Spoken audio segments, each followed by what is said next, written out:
Mesdames, Messieurs, bonsoir. Bienvenue à toutes et à tous dans cette session d'information sur la télévision Labari en ce dimanche 19 mai 2024. En séjour au Niger, le président de l'ONG Urgence panafricaniste, le béninois Kémi Séba, a animé hier après-midi une conférence de presse. Il s'agit pour lui, à travers cette autre visite dans notre pays, d'apporter son soutien au peuple nigérien dans le bras de fer qui l'oppose au peuple, disons au gouvernement béninois dans le cadre donc de cette histoire, de cette affaire d'exportation du brut nigérien. Je vous propose de suivre donc un extrait de cette sortie médiatique de Kémi Séba avant de retrouver l'intégralité à la fin de ce journal. Lorsque le Premier ministre, M. Ali Lamine Zein, a déclaré que le gouvernement béninois abritait des bases militaires françaises qui entraînaient des terroristes, la réplique du gouvernement pro-français béninois qui a pris en otage mon pays a été de dire que s'il y avait des bases militaires françaises, on ne pourrait pas les cacher. Une base militaire, ce n'est pas une aiguille dans une botte de foin. Et c'est vrai. Malheureusement, il y avait un détail que le gouvernement pro-France africain qui a pris en otage le Bénin avait oublié d'émettre. C'est que l'armée française a engagé des légionnaires noirs de peau qui se font passer pour des militaires béninois et qui forment une partie de la population qu'ils ont réussi à manipuler, à instrumentaliser et à faire croire que l'ennemi, c'était les pays qui, comme par hasard, s'opposaient à l'influence française. CF, des pays comme le Niger, des pays comme le Mali, des pays comme le Burkina. L'armée française, à travers le général Lecointre, a bien stipulé que les territoires qu'ils ont perdus, ils vont tout faire pour les récupérer. Et ils vont tout faire pour déstabiliser les gouvernements qui résistent à leur volonté de se réinstaller.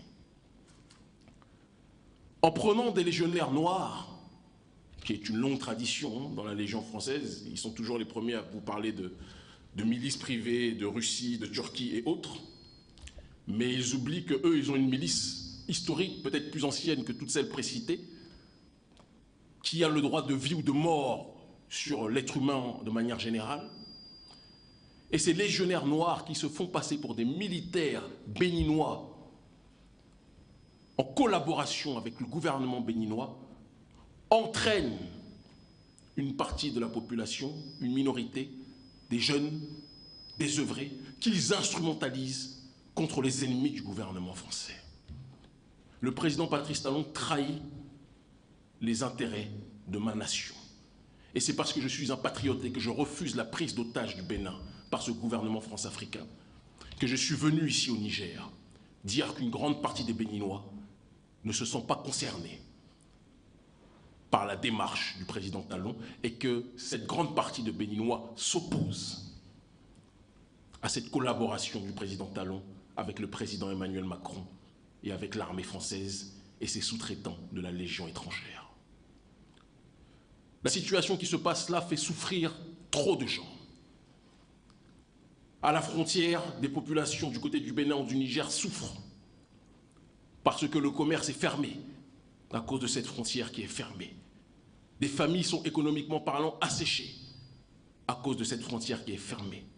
Mais si on doit trouver un responsable, j'avais besoin de voir les preuves pour le comprendre. J'avais besoin d'entendre différentes sources, différentes informations pour le comprendre. Si on doit accuser une entité, on doit accuser l'entité qui a décidé de collaborer avec l'oligarchie française qui veut déstabiliser le Niger.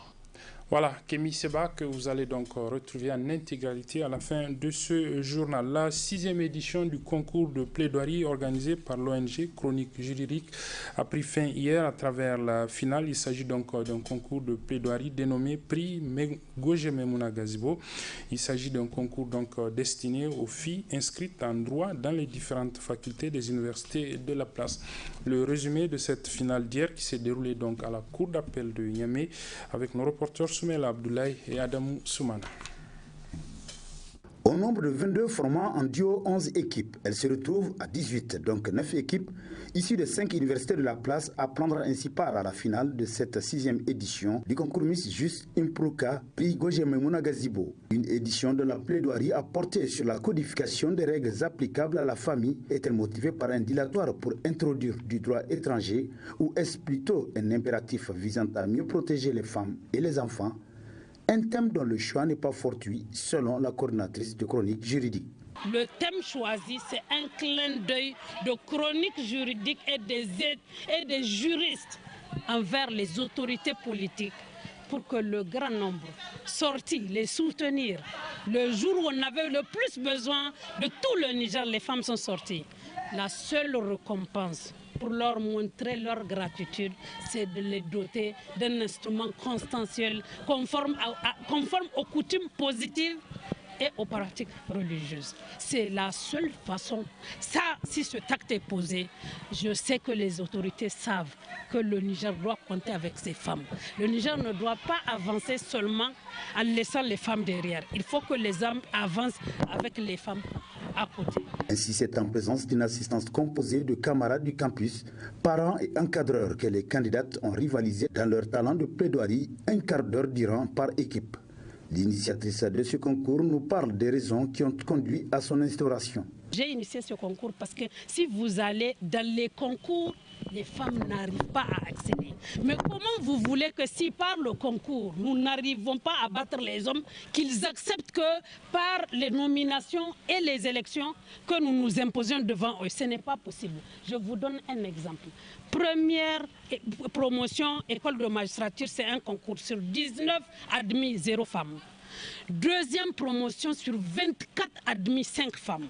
Troisième promotion sur 42 admis, 3 femmes. C'est pour dire que les femmes n'ont pas l'habitude de concourir.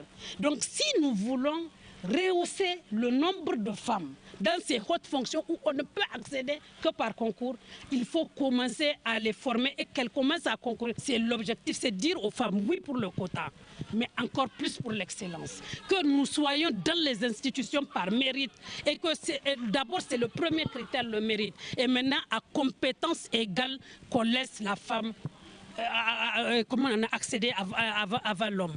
Et moi je voudrais que la femme nigérienne soit une femme du mérite.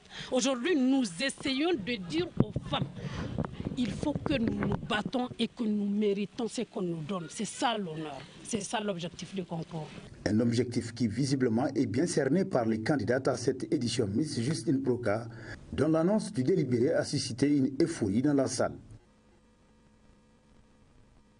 Ainsi, pour cette 6e édition, prix Goje Memouna Gazibo, la première place en équipe revient à Swiss-UMF University of Niger, secondée par Edio, pendant que la première place en individuel est remportée par Nadira Issifou de Jean Jaurès. Un reportage à présent sur l'utilisation des téléphones portables, les téléphones smart, les téléphones intelligents, si vous voulez, une utilisation par des jeunes, notamment pour d'autres usages autres que ceux, notamment pour lesquels ils allaient beaucoup plus profiter. Il s'agit des jeux auxquels beaucoup de jeunes s'adonnent sur les téléphones portables, ce qui les déroute bien sûr d'usages utiles pour lesquels ils pouvaient se saisir de ces téléphones. Le reportage est signé Sadoudoumi et Hamza Sakou. Science sans conscience n'est que ruine de l'âme. Cette citation trouve bien sa place dans ce contexte où on constate que beaucoup de jeunes perdent leur temps à manipuler les téléphones, non pas pour des recherches ou autres avantages, mais plutôt pour des jeux. Les jeunes un peu partout, si vous les voyez, ils donnaient plus de temps à leur téléphone qu'avec ceux avec qui ils sont en train de causer. Et cela est dû à plusieurs facteurs. Souvent, ils sont connectés Mais pour la plupart du temps, ils passent leur temps à jouer. Cela est sans nul doute une perte de temps. Si vous le voyez, parce que le temps que la personne va consacrer à jouer pouvait lui permettre de faire autre chose. C'est une véritable perte de temps que ces jeunes sont en train de faire. De nos jours, les appareils ont quasiment remplacé la famille, pour parler comme les sociologues. Au lieu de s'occuper entre eux, ils vont essayer de voir. C'est-à-dire chacun va se concentrer sur son appareil, en train de jouer ou en train de faire Facebook, WhatsApp. Parfois même, les gens ils perdent leur amitié à cause de ça. Des jeux inutiles. Et certains perdent même leur académie. Parce qu'en étant en salle de cours, ils jouent.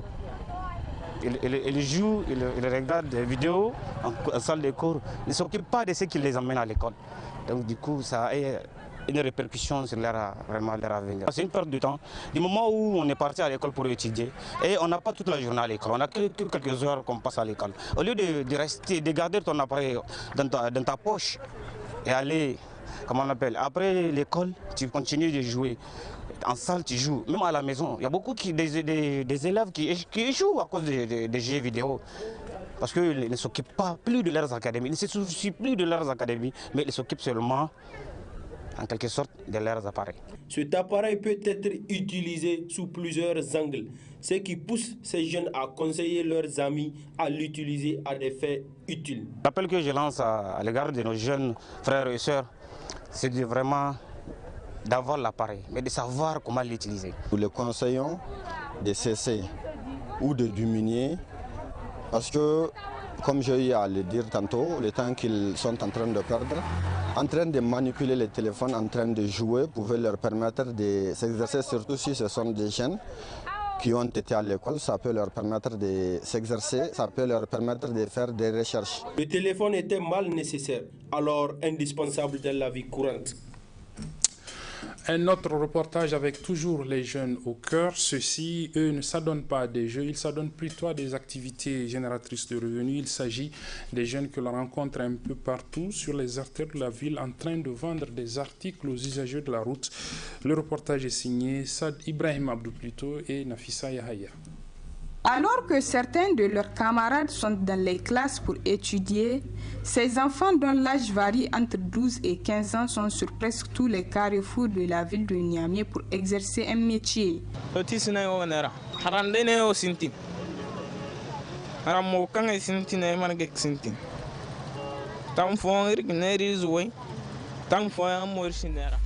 Je vends des mouchoirs. J'ai commencé ce commerce cette année. Des fois, nous gagnons un peu. J'ai été à l'école jusqu'en classe de CE1. Ça ne marchait pas et j'ai laissé pour exercer ce commerce.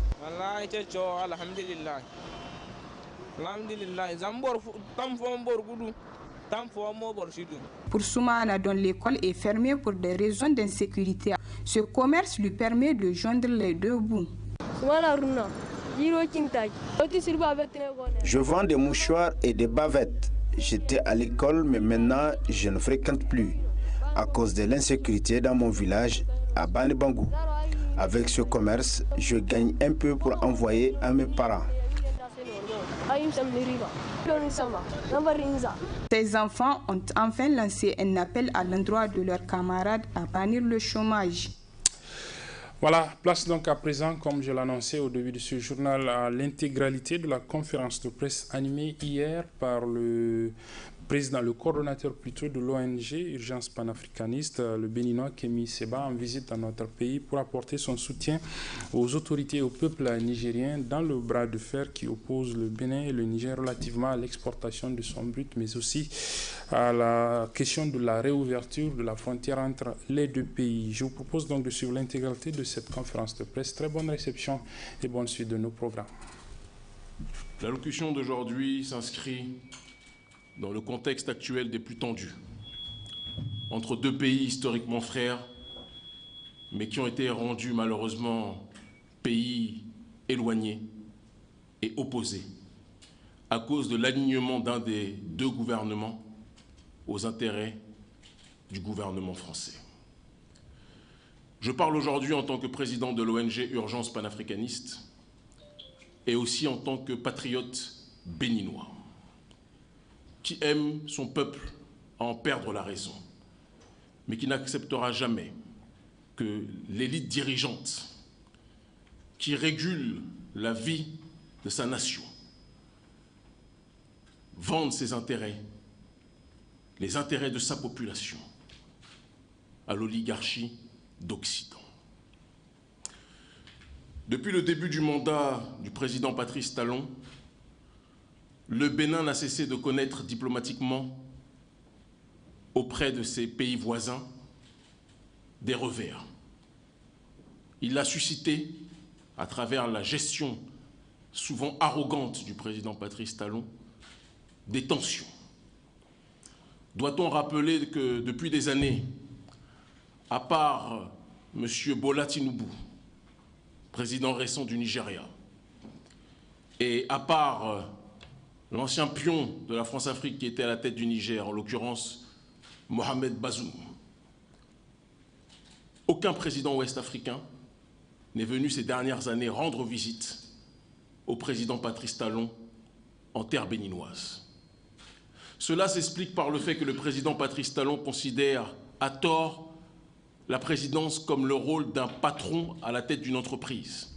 La différence entre un président et un patron d'entreprise, c'est que le patron d'entreprise, ses employés travaillent pour lui, alors que le président travaille pour le peuple, et ce n'est pas le peuple qui travaille pour le président, premier point. Et un président ne voit pas les autres pays frères comme des entreprises ennemies. Il voit ces pays frères comme des entités d'un grand ensemble qui doivent faire corps pour faire résistance à d'autres ensembles qui peuvent leur être hostiles.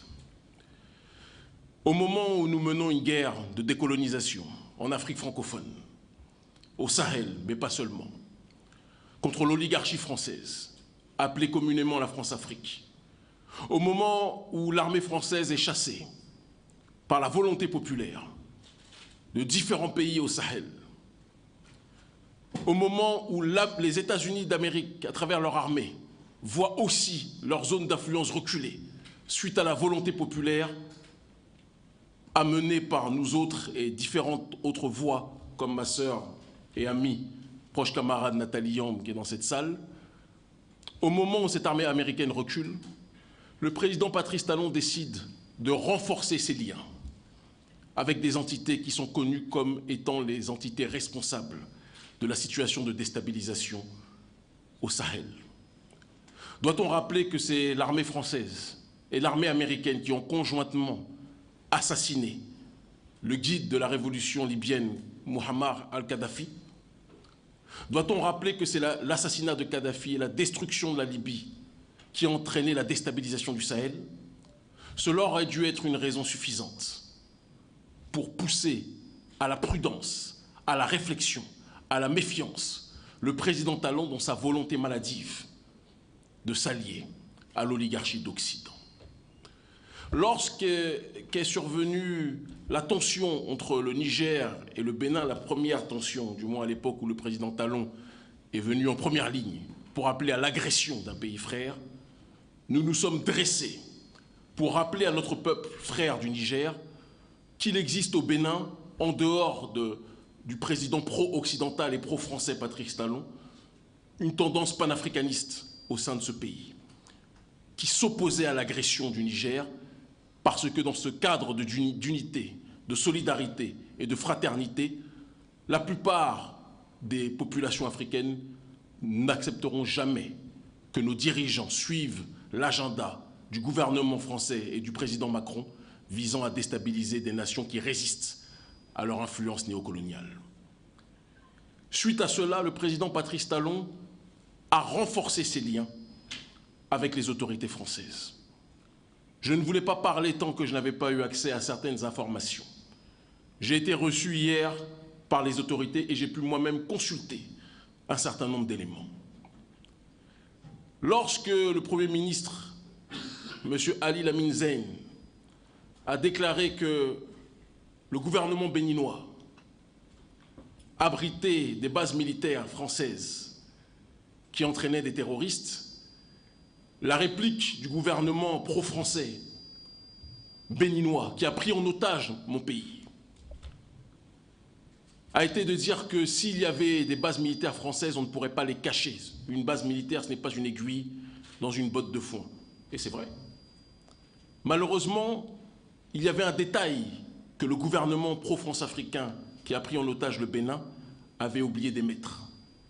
C'est que l'armée française a engagé des légionnaires noirs de peau qui se font passer pour des militaires béninois et qui forment une partie de la population qu'ils ont réussi à manipuler, à instrumentaliser et à faire croire que l'ennemi, c'était des pays qui, comme par hasard, s'opposaient à l'influence française.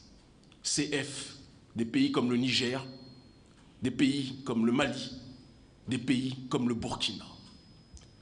L'armée française, à travers le général Lecointre, a bien stipulé que les territoires qu'ils ont perdus, ils vont tout faire pour les récupérer. Et ils vont tout faire pour déstabiliser les gouvernements qui résistent à leur volonté de se réinstaller.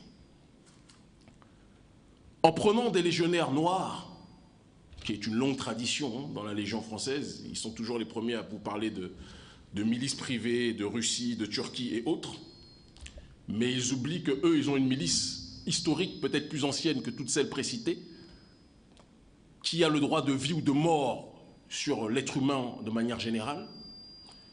Et ces légionnaires noirs qui se font passer pour des militaires béninois en collaboration avec le gouvernement béninois entraînent une partie de la population, une minorité, des jeunes, désœuvrés, qu'ils instrumentalisent contre les ennemis du gouvernement français. Le président Patrice Talon trahit les intérêts de ma nation.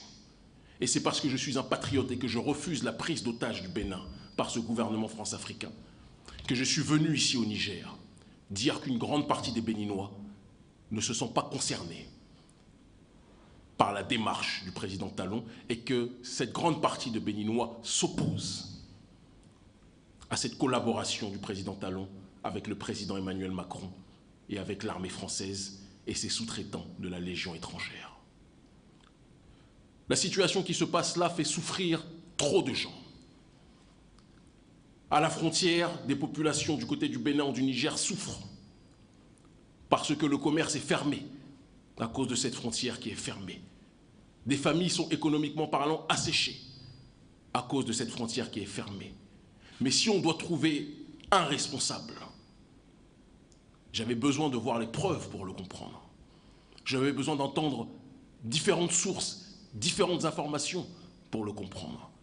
Si on doit accuser une entité, on doit accuser l'entité qui a décidé de collaborer avec l'oligarchie française qui veut déstabiliser le Niger. Certains me diront, mais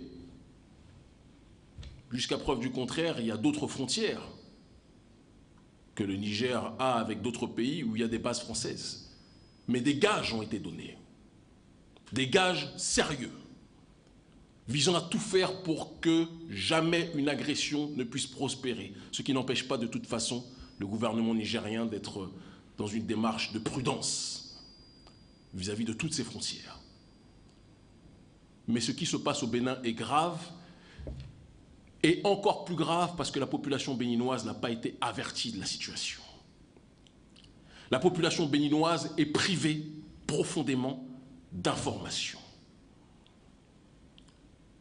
Le courant panafricaniste présent au Bénin et de manière générale, dans le monde panafricaniste de manière générale, le courant panafricaniste condamne avec la plus grande fermeté la collaboration de Patrice Talon avec les intérêts français.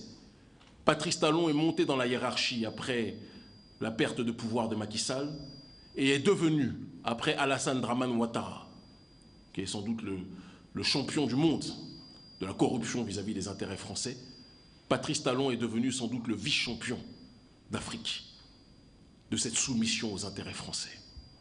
Et on ne peut pas, au moment où nous menons un combat de décolonisation, accepter qu'un président qui s'est fait élire frauduleusement, quand je dis frauduleusement, c'est que tout le monde sait qu'initialement c'était le président de parti à l'époque, Sébastien Adjavon, qui était arrivé avant lui. Il s'est fait élire en disant qu'il était le plus apte à lutter contre Lionel Zinsou. Lionel Zinsou était présenté comme le candidat de la France-Afrique et Patrice Talon était soi-disant présenté comme un panafricaniste. Le temps a montré que, entre Zinsou et Talon, c'était blanc-bonnet, bonnet blanc. Les deux étaient des facettes de cette même France-Afrique, et j'ai même envie de dire que Talon est peut-être même plus dangereux. Parce qu'au-delà d'une collusion idéologique avec les intérêts de la France-Afrique, Patrice Talon, en opérateur économique qu'il est, a depuis très longtemps des liens économiques et sociaux avec cette France-Afrique-là. Ceux qui ont fait fortune dans cet environnement, dans cette plantation, ont toujours peur que cette plantation s'effondre de telle sorte que la valeur de leur richesse soit dévaluée. Et donc, bien longtemps avant qu'il soit élu président, Patrice Talon était un agent, un pion de cette France-Afrique.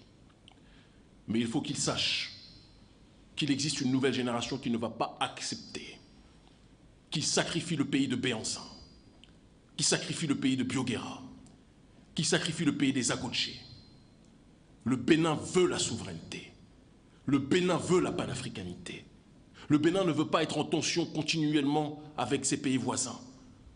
Le gouvernement Talon, du président Talon, est en tension avec le Togo, était en tension jusqu'à Bola Tinubu avec le Nigeria, est en tension avec différents pays. Le président Talon lui-même est en tension avec bon nombre d'entités dans son armée, puisqu'il est obligé d'aller chercher des militaires rwandais pour se protéger parce qu'il n'a pas confiance en sa propre armée. Le président Patrice Talon aurait dû rester ce qu'il était, un opérateur économique, gérer sa fortune qu'il a réussi à acquérir par décret, puisqu'il est devenu milliardaire par décret, et ne pas prendre en otage un pays qui a toujours prôné la souveraineté. Nous sommes venus ici pour dire, et je l'ai dit hier aux autorités, et je le redis à la face du monde et devant tous les médias présents, une nouvelle génération panafricaniste est en train de se lever. Et celle-ci ne laissera aucun répit à la France-Afrique et à ses alliés. Je sais qu'après ces propos, le président Patrice Talon, qui depuis déjà très longtemps a lancé une campagne de menaces de mort contre nous, pensant que ça allait nous intimider, va tout faire pour peut-être en attenter à notre vie, tout faire pour peut-être nous faire arrêter. Il a défini une stratégie qui consiste aujourd'hui au Bénin à créer un climat de peur. Si vous critiquez la politique de soumission de Patrice Talon aux intérêts français, il vous présente, lui et ses sbires, comme un antipatriote. Mais c'est lui l'ennemi de la patrie. Parce que c'est lui qui a décidé de livrer les intérêts du Bénin à la puissance coloniale et à la puissance néocoloniale. C'est lui l'adversaire du patriotisme. Et c'est nous, les patriotes. Nous nous battons pour notre peuple, nous nous battons pour l'Afrique dans sa globalité. Nous ne voyons pas les autres pays comme des pays étrangers, nous voyons les autres pays africains comme des pays frères. Parce que le panafricanisme, c'est l'unité des diverses formes d'africanité, dans le but d'obtenir une collective souveraineté. J'assume chaque mot que j'ai prononcé. Et je dis à l'opinion publique béninoise, soyez prudents, soyez mobilisés. Parce que la résistance, plus que jamais, doit s'organiser pacifiquement, parce que je n'appelle pas à la violence. Je n'appellerai jamais à la violence. C'est le piège qu'ils veulent nous tendre et ils ne nous auront jamais dessus. Mais nous n'allons pas accepter que notre pays soit livré aux intérêts de la France-Afrique. Cette même oligarchie française qui a capturé Béhanzin et l'a déporté, et cette même oligarchie qui aujourd'hui veut nous attaquer. Mais qu'elle sache que le panafricanisme n'est pas juste localisé au Bénin dans la résistance béninoise, le panafricanisme est partout aujourd'hui. Nous avons contribué avec d'autres à faire de ce courant idéologique le courant idéologique le plus populaire aujourd'hui en Afrique. Et nous n'allons pas nous arrêter. Quant à l'armée française et les légionnaires noirs de peau qui sont présents au Bénin aujourd'hui, notamment au parc W, si je ne m'abuse, je dis et je répète que nous savons que vous êtes là. Entre autres, parce qu'il y a d'autres endroits. Nous savons que votre stratégie, parce que vous saviez, il y a eu des manifestations, notamment à Kandy, de la population qui disait qu'elle ne voulait pas des bases militaires françaises. Elle ne voulait pas des militaires françaises. Elle ne voulait pas que l'armée d'occupation française, que l'armée qui a contribué à faire assassiner Kadhafi et à déstabiliser le Sahel, s'installe sur le territoire béninois. La brave population béninoise s'est organisée. Et suite à cela, les militaires français se sont dit, puisque nous sommes identifiés en tant que militaires blancs, on ne va laisser que des instructeurs, ça c'est palpable, ce qui est déjà à mon sens condamnable, parce qu'on ne cherche pas pour s'instruire, pour éteindre le feu, à recruter celui qui a allumé le feu. Ça n'a aucun sens, c'est de la débilité politique, mais c'est un autre sujet. Elle s'est dit, elle va faire venir des légionnaires noirs qui vont former des entités qui se sont, à tort ou à raison, ostracisées, pour que celles-ci puissent agir en tant que force déstabilisatrice, appelée force terroriste, à différents endroits. De telle sorte que les militaires noirs, les légionnaires noirs présentés maintenant comme des militaires béninois passent inaperçus. Parce qu'on aura l'impression que ce sont des militaires béninois qui s'entraînent et là, normalement, on n'aurait rien à dire. Mais nous avons les informations, des informations très précises. Et nous ne laisserons pas passer cette réalité. Nous n'accepterons pas que notre pays soit instrumentalisé par la puissance qui a colonisé le pays, qui colonise encore nos États, qui a installé un système grâce auquel la France tient son rang mondial, ou du moins l'oligarchie française, parce que même le peuple français souffre de la dérive hystérique néolibérale du président Macron. Tout ceci doit changer. Et l'ONG Urgence panafricaniste et ses alliés est décidé à faire barrage contre Macron et ses partenaires privilégiés, tels que Patrice Talon, Alassane Dramane Ouattara et leurs associés.